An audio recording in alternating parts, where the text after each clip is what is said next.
Hello friends, M&C Education welcomes you all. M&C Education में आप सबों का बहुत बहुत स्वागत। आज के इस प्रोग्राम में आज के इस वीडियो सेशन में हम SSC CGL previous years general intelligence and reasoning का सीरीज़ देखेंगे और उसका सेट 16 देखेंगे। इस तरह के 15 सेट्स ऑलरेडी आ चुके हैं और टोटल जो इस सीरीज में वीडियो सेशंस आने हैं वो 25 हैं। तो इस तरह से आज का ये 16th है, तो और 9 वीडियो सेशंस इस सीरीज के आएंगे, जिसमें कि हम कर्मचारी चयन आयोग द्वारा आयोजित संयुक्त स्नातक स्तरीय टायर 1 परीक्षा के क्वेश्चंस देख रहे हैं। और ये जो सीरीज है ये स्पेशली 2019 जो एसएससी सीजीएल टायर 1 एग्ज़ाम, जिनके की एग्ज़ाम्स जो है मार्च 2020 में हुए थे, उनके क्वेश्चंस देख रहे हैं। अलग अलग सेशंस में अलग अलग शिफ्ट्स में ये एग्ज़ाम हुए थे, तो उसमें आज के जो 10 क्वेश्चंस मैंने सेलेक्ट किए हैं वो 5 मार्च 2020 को हुए एग्ज़ाम से लिए हैं। और उस शिफ्ट का जो 4 से 5 बजे के बीच के शिफ्ट का जो पेपर था उसके लिए हैं 10 रीजनिंग के क्वेश्चंस। तो इस तरह से ये जो है बहुत ही इम्पॉर्टेंट क्वेश्चंस हैं जो कि ऑलरेडी पूछे गए हैं, और इनमें ये कैपेसिटी है, कैलिबर है कि इन्हें जो है और किसी जो दूसरे एग्ज़ाम्स हैं या फिर एसएससी के ही दूसरे अन्य एग्ज़ाम में ये पूछे जा सकते हैं। तो बिना कोई देरी किए आइए आज के इस सेशन की शुरुआत करते हैं। आज का पहला क्वेश्चन है, किसी निश्चित कूट भाषा में ऑस्टियर को 13102595 लिखा जाता है, उस भाषा में सेटिंग को कैसे लिखा जाएगा। अब यहाँ पर हम ये पहले देखेंगे कि ऑस्टियर की जो कोडिंग की गई है वो 13102595 में कैसे की गई है। ठीक है, तो यहाँ पर बेसिकली क्या होता है, अल्फ़ाबेट्स और नंबर्स के बीच का रिलेशन हमें फाइंड आउट करने की ज़रूरत होती है। ठीक है, तो यहाँ पर जैसे A B C D E F G H I J K L M फिर N O P Q R S T U V W X Y और Z। ठीक है, तो अगर हम नंबर वाइज चलें तो 1 2 3 4 5 6 7 8 9 10 11 12 13 14 15 16 17 18 19 20 21 22 23 24 25 और 26। मतलब हमने A से शुरू किया, A को 1 नंबर और Z को 26 नंबर हमने असाइन अगर किया, तो हम अगर देखें तो ऑस्टियर के लिए कैसे कोडिंग की जा सकती है। A है, U है, S है, T है, E R E है। ठीक है, तो ऑस्टियर में इसकी जो कोडिंग की गई है 1 है। पहले तो ये देखिए कि यहाँ पर जो है 7 है, 1 2 3 4 5 6 7 है, जबकि यहाँ पर 8 है, 1 2 3 4 5 6 7 8, यानी कि कहीं पर जाके इन्होंने 2 डिजिट्स यूज़ किए हैं, जैसे ये 10 इस तरह का हो सकता है। ठीक है, तो हम देखते हैं कि आखिर क्या है माजरा। यहाँ पर देखिए 1, चलिए ए को ले लिया, ये 3 जो है U के लिए यूज किया गया है, S के लिए 10, T के लिए 2, E के लिए 5, R के लिए 9 और फिर से E के लिए 5। तो ये तो चलिए ठीक है, कंफर्म हो गया कि E के लिए 5 यूज हुआ है, ठीक है, क्योंकि दोनों ही जगहों पे ये E के बदले में 5 आया हुआ है। और R जो है 9 हो गया है। और अगर हम इसके पोजीशन वाइज देखें तो R हमारा यहाँ है, R हमारा जो अगर पोजीशन साइन देखें तो 18 है। 18 से हम 9 गेट कर सकते हैं 1 + 8 करके। तो ये जो है हमारा 9 तब आ सकता है जब हम 1 + 8 करेंगे। तो R का जो पोजीशन साइन है 1, 8 या 18 है, इनको अगर हम सम कराएंगे तो हमें 9 मिल रहा है और वो यहाँ पर है, ठीक है। अब आपको समझ में आ गया होगा कि किस तरह से बनाया जा रहा है। T देखिए, T जो है 20 है, 20 में 2 डिजिट्स हैं 2 और 0, दोनों का सम अगर कराएंगे तो 2 आ जाएगा। तो T के लिए 2 की कोडिंग की गई है। जबकि S देखिए क्या है, S हमारे पास है 1 और 9, ये भी 2 डिजिट वाले हैं। तो 1 + 9 10 हो जाता है। तो S का उन्होंने क्या किया हुआ है, 10 किया हुआ है।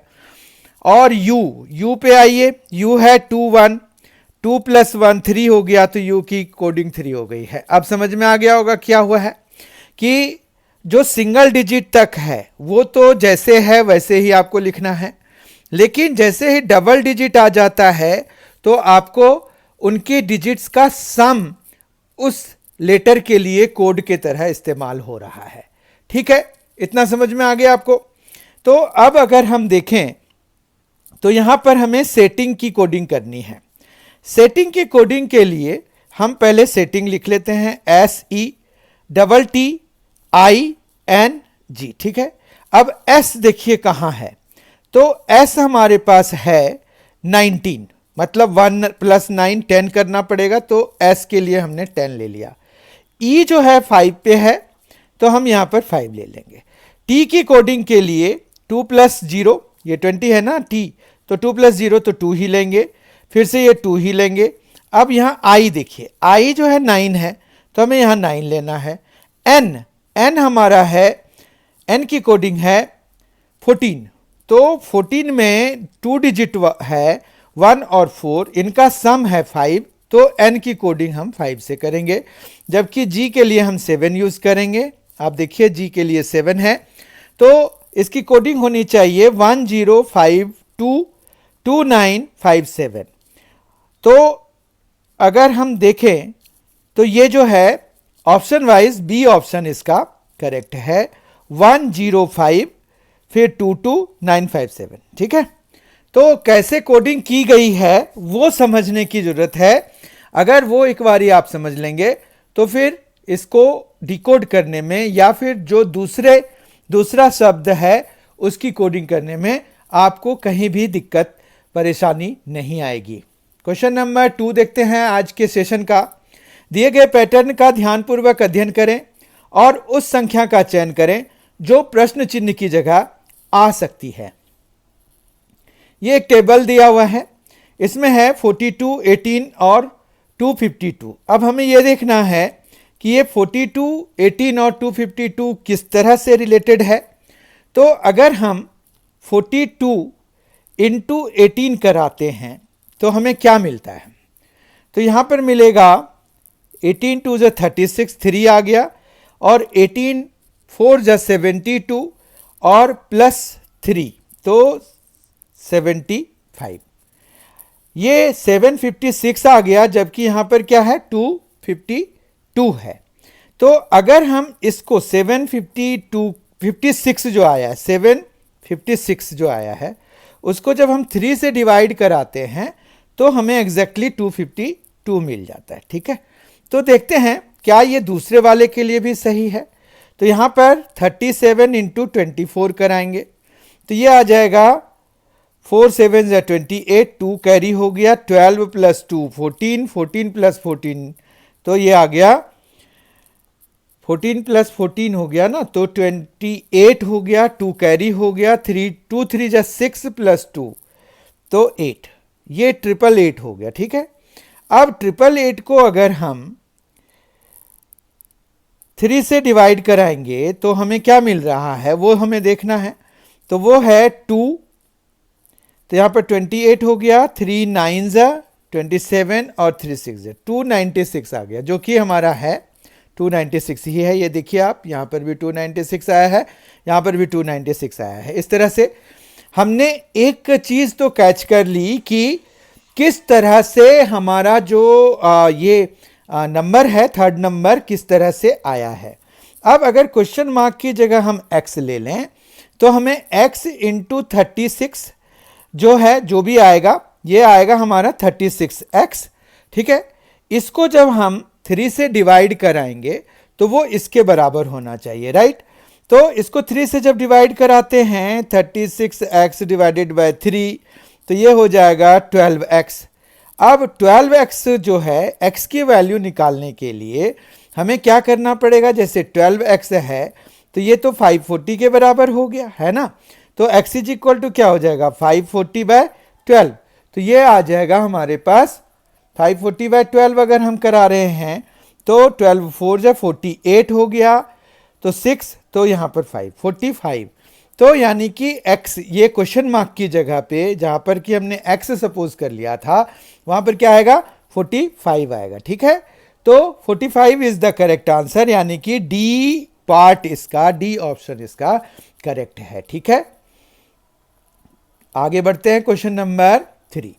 4 अक्षर समूह दिए गए हैं जिनमें से 3 किसी न किसी तरह समान हैं और एक असमान है। उस असमान अक्षर समूह का चयन करें। यहां पर हमें यह देखना होगा कि जेड है, सी एफ आई कैसे रिलेटेड हैं।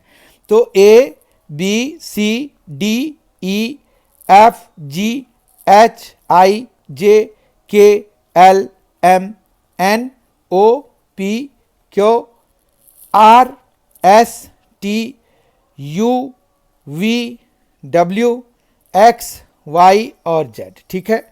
अब जेड है, उसके बाद सी है, यानी कि 2 स्किप कर गए, जेड के बाद सी आ गया। फिर डी और ई स्किप कर गए तो एफ आ गया, देखिए। फिर एफ आके जी एच स्किप करेंगे तो हमें आई मिल जाता है, जो कि ये है। तो इस तरह से 2 लेटर्स को स्किप करने से ये पहला वाला फॉर्म हुआ है। अब जे एम पी एस में देखते हैं क्या यही बात है। तो जे है तो के एल अगर आप स्किप करेंगे तो एम आ जाएगा, जो कि एम है। एम के बाद 2 को आप स्किप कीजिए तो पी आ जाता है, जो कि है। पी के बाद 2 को आप स्किप कीजिए तो ऐसा आ जाता है, यानी कि ये भी उसी पैटर्न को सही मतलब फॉलो कर रहा है, ठीक है। फिर हमारे पास ओ आर यू एक्स है। ओ के बाद 2 अगर हम करेंगे तो आर आ जाएगा, आर के बाद 2 करेंगे तो यू आ जाएगा, यू के बाद 2 अगर करेंगे तो एक्स आ जाएगा, यानी कि ये भी वही फॉलो कर रहा है। तो क्या हमारा फोर्थ वाला तो करेक्ट हो जाना चाहिए, मतलब हमारे लिए ये इन ऑप्शंस में से असमान अक्षर समूह तो फोर्थ ही होना चाहिए। फिर भी चेक कर लेते हैं। पी के बाद अगर हम 2 स्किप करेंगे तो एस आ रहा है, बिल्कुल सही आ रहा है, तो एस भी आ गया। एस के बाद 2 अगर हम स्किप कर रहे हैं तो वी आ रहा है, ये भी सही हो गया। लेकिन वी के बाद सिर्फ डब्ल्यू ही स्किप करने के बाद एक्स आ जा रहा है, यानी कि D part, D option question number 3 का करेक्ट हो जाएगा असमान अक्षर समूह के चयन के हिसाब से, ठीक है। आगे बढ़ते हैं। Question number 4। आलोचना का निंदा से जो संबंध है वही संबंध एकजुटता का डैश से है।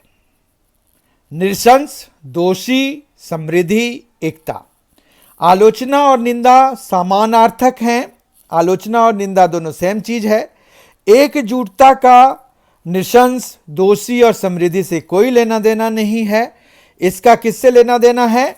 एकता से, यानी कि एकजुटता जो है वो एकता से उसी तरह से रिलेटेड है जिस तरह से निंदा और आलोचना आपस में रिलेटेड हैं। Question number 5। उस विकल्प का चयन करें जिसका तीसरी संख्या से वही संबंध है जो दूसरी संख्या का पहली संख्या से है।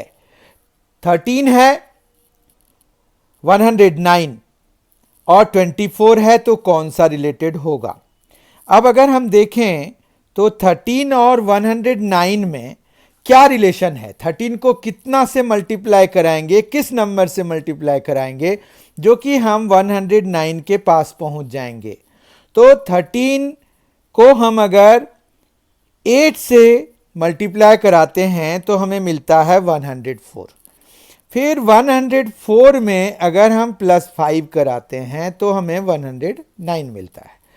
तो हम क्या यही सेम पैटर्न फॉलो करके आंसर गेट कर सकते हैं? तो बिल्कुल कर सकते हैं, प्रोवाइडेड कि ऑप्शन हो वैसा।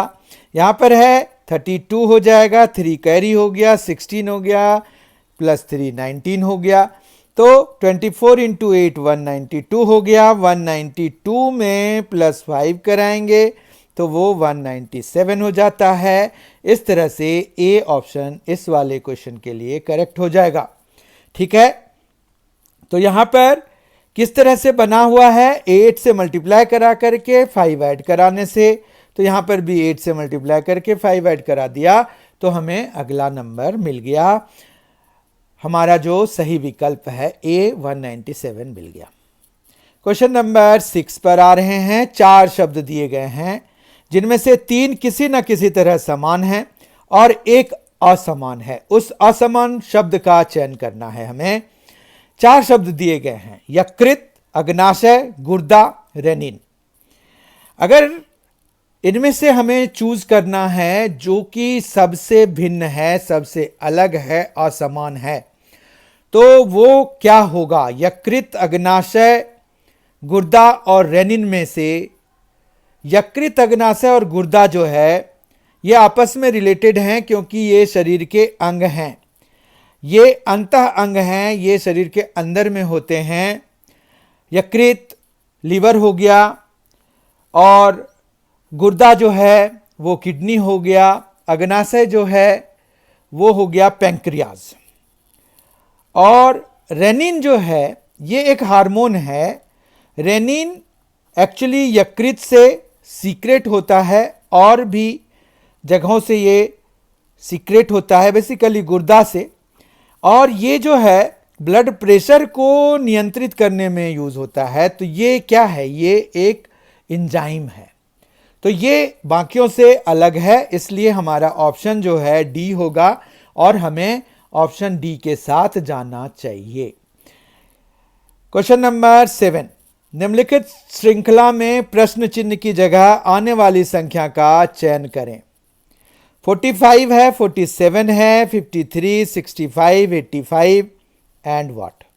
अब अगर हम देखें तो 45 है तो +2 कराने से 47 आ जाता है। 47 में हम अगर 6 ऐड कराते हैं तो हमें मिलता है 53। 53 में अगर हम प्लस कराते हैं 10 12, कितना? 53 में 12 अगर ऐड कराएंगे तो हमें ये मिल जाएगा 65।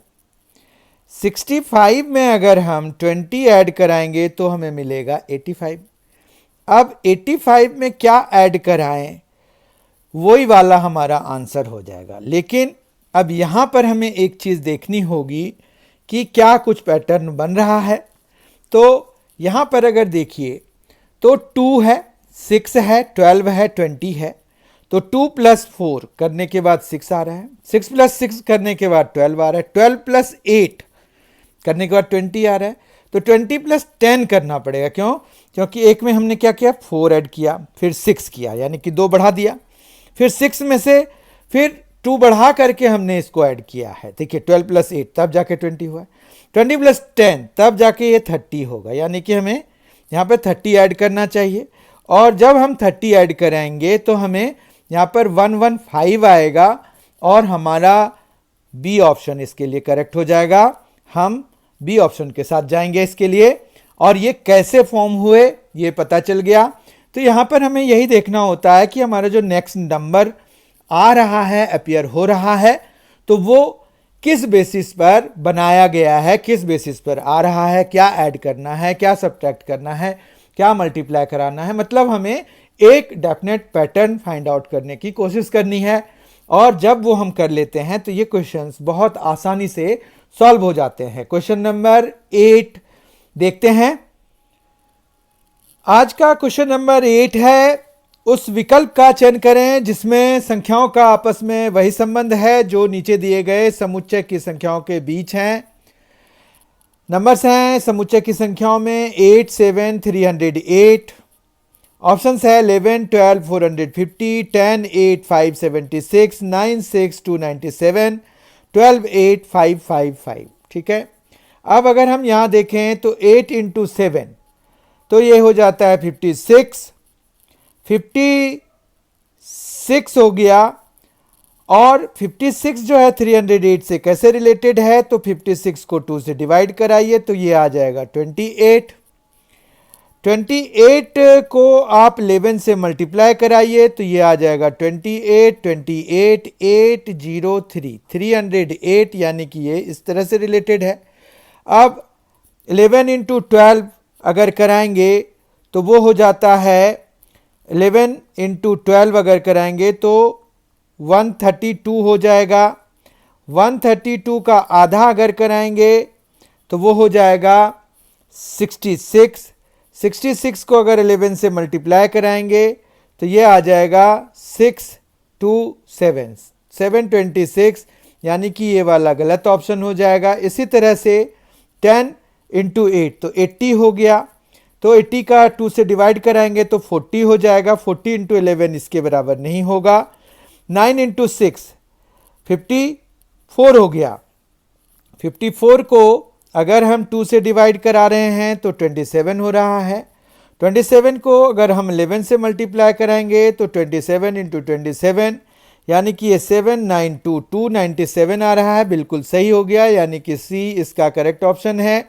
देख लेते हैं डी भी क्या इसी को सेटिस्फाई कर रहा है, तो 12 इंटू 8 है।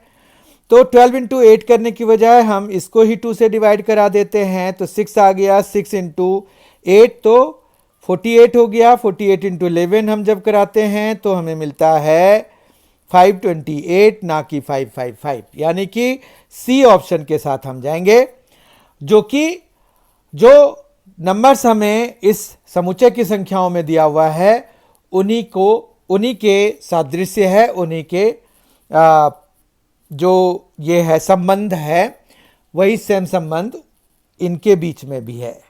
तो ये दोनों ही समुच्चय सेम हो जाएंगे। ठीक है। क्वेश्चन नंबर 9 देखते हैं।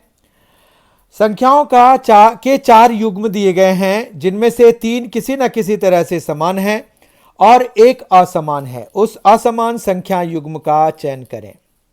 बहुत ध्यान से देखने की बात होती है।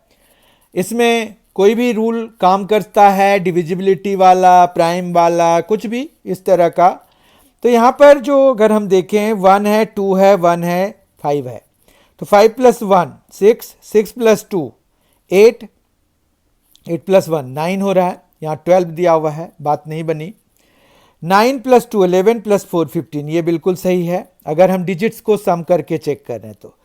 6 प्लस 5 11 हो गया। 11 प्लस 4 15, 15 प्लस 7 22, ये भी बिल्कुल सही हो गया।